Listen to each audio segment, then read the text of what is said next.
and welcome to Old Cairo or Historic Cairo, and in your company is Rasha Shukr.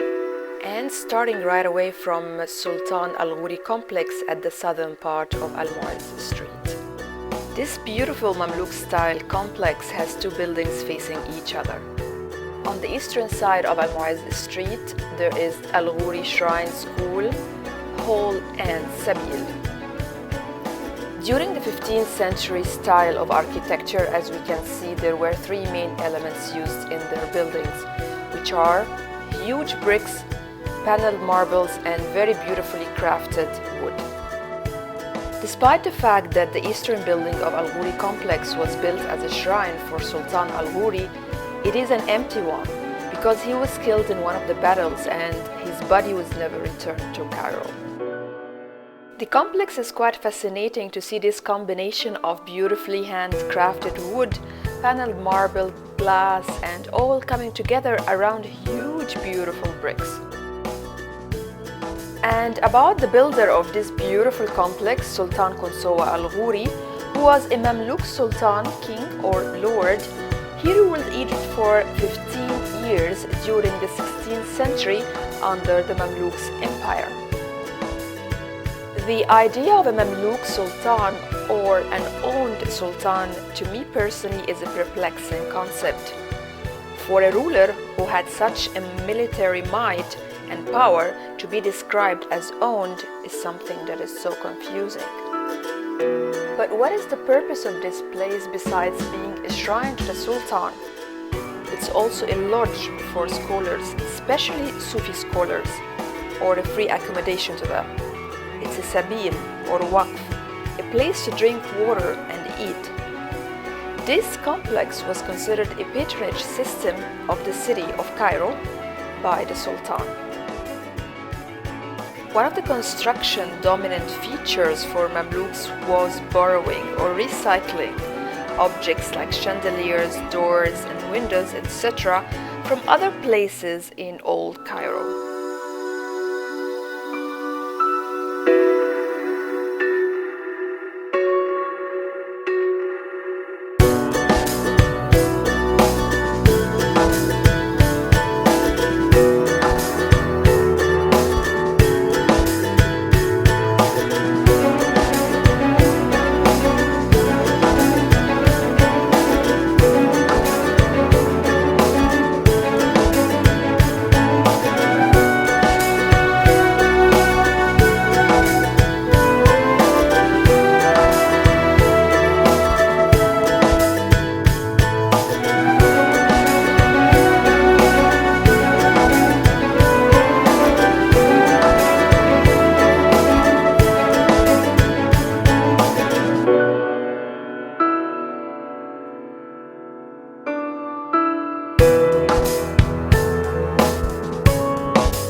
Before leaving this side of Al-Ghuri Complex or Wakalat Al-Ghuri, which is 5 centuries old, I would like to tell you something. It is still used by the Ministries of Culture and Antiquities to hold traditional concerts and dances that match the spirit of this place. And during the month of Ramadan, it becomes a big celebratory site.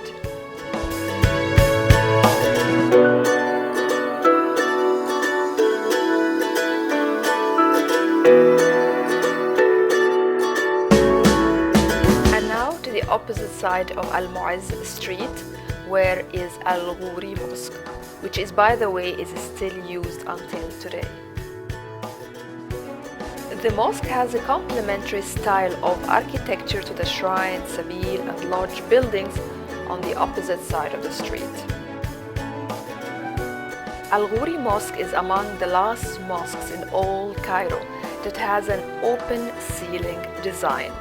When the Ottoman Empire came after the Mamluks, they changed this design to closed ceiling mosques. As you can see, this mosque was built to give a lavish image or impression, as it belonged to the Sultan or the King of Egypt at that time. There isn't 1 inch left without ornamentation. The floor plan of the mosque has 4 iwans or corners that represent the 4 schools of Islam, and in the middle there is a big hall. Each iwan or corner of the mosque was a madrasa or a class for the teachings of Islam.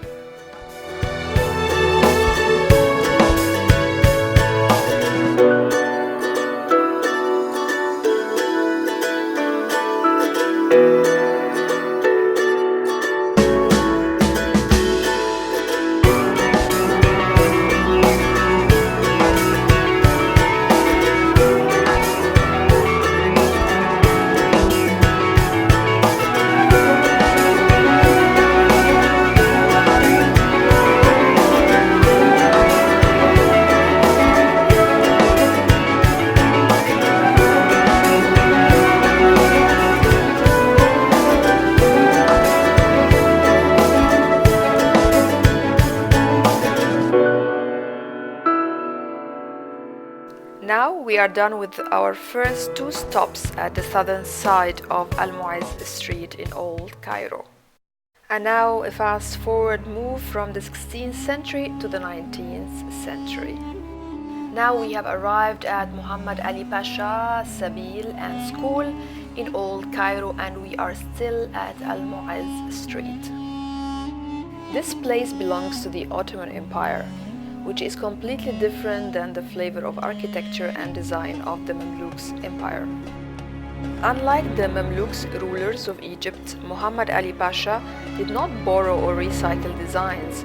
He brought to Cairo designers of architecture from all over the world.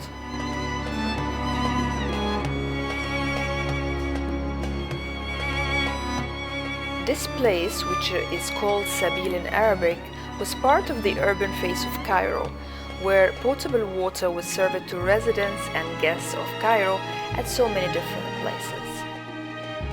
The Sabil also served as a place for education, or a kutab.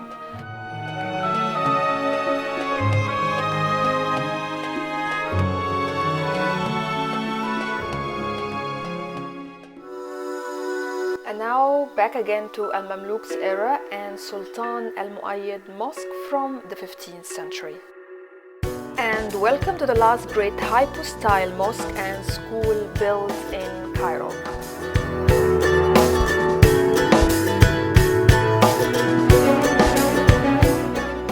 Historians say that the mosque was built in the same place where Sultan Al-Muayyad was imprisoned. And when he was in prison, he vowed to turn this place into a place of education for scholars if he ever came to power. As I said earlier, the Mamluks' architecture style relied big time on borrowing and recycling objects from other places in Cairo, including churches.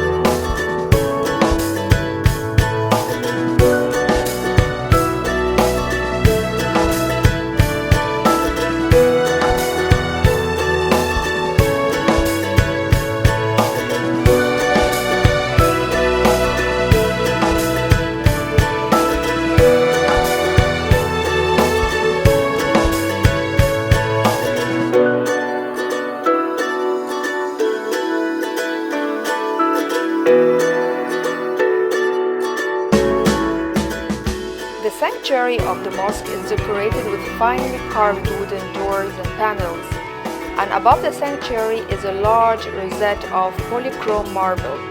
This is particularly unique because this style is usually used on the floor rather than upon a wall.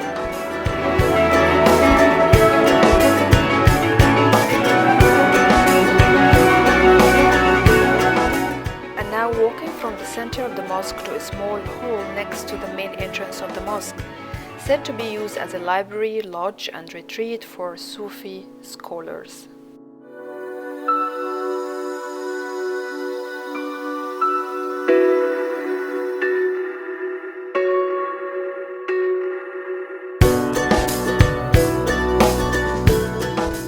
It is said that the door of the mosque was taken originally from Sultan Hassan Mosque.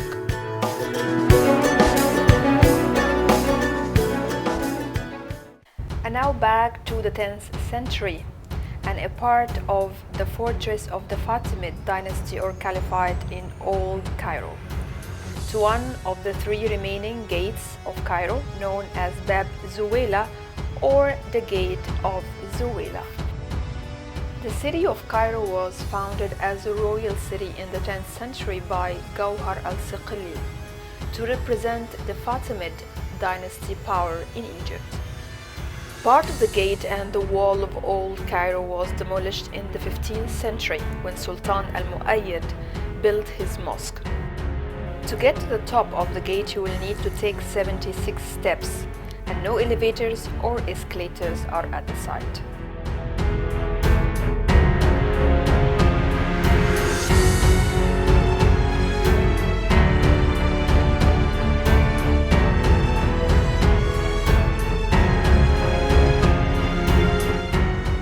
As you get to the top of the building of Bab Zuweila gate, you will be struck by the scene of the two minarets of Sultan al-Muayyid Mosque.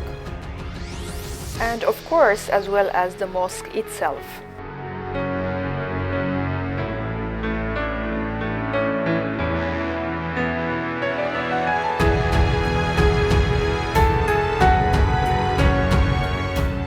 It was said that these holes were used to pour boiling oil on the enemies of Egypt. The Gate of Zoweila has been renovated several times, and many of the original pieces are kept inside for display to the visitors.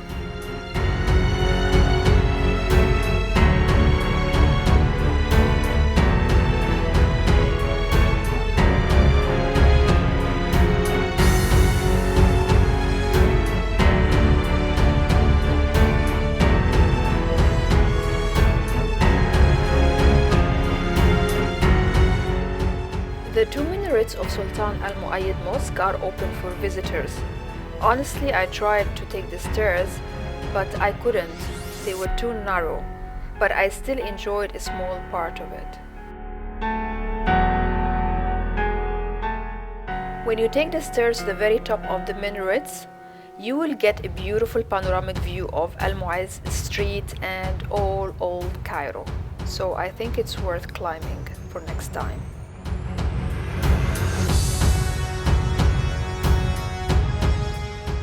Wondering how you can see Cairo from the two minarets? They have two balconies at the very top of their design.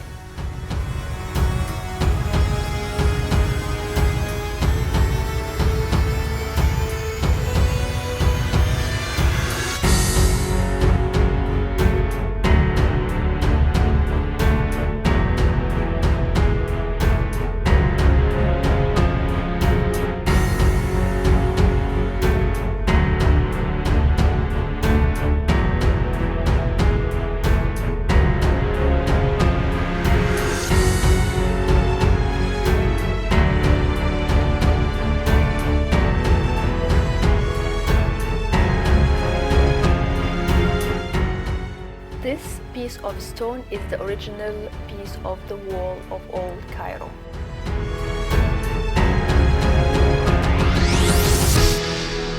Walking out towards Al-Azhar Street on my way back home, I'm still thinking about this unparalleled experience of walking in old Fatimid Cairo between the 10th and the 19th century.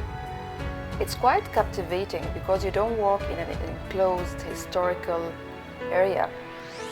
Modern Egyptians in the 21st century are still living and working there.